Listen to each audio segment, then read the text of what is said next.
Wapo watu ambao hadi kitokea mtu amepata tatizo, wale wanahitaji kusema kwamba tuombe kwanza, tumwombe Mungu kwanza. Unasema haya, pesa iko wapi? Peleka hospitali. Gari iko washa gari Prado ile, pelekea hili na kimbia haraka.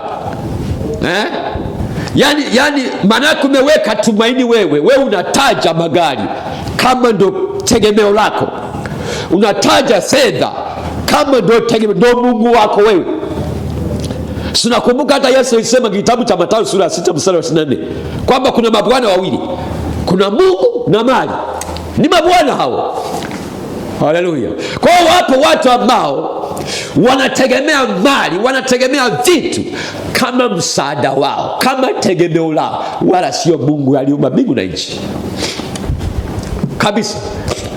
Tunaanza kuona hata kwa mitandao ya kijamii na kufuatana watu wanaanza wanamtukana na Mungu kabisa, dhihaka. Lakini huyo kuna vitu vingine vinavyovitumainia. Hakuna mtu ambaye haabudu, hakuna mtu ambaye anaishi hana kitu anachokitegemea kama tumaini lake, hayupo.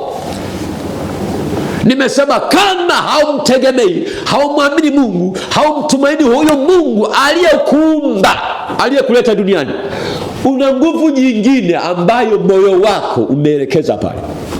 Ni Mungu yupi? Chanzo cha ibada za miungu.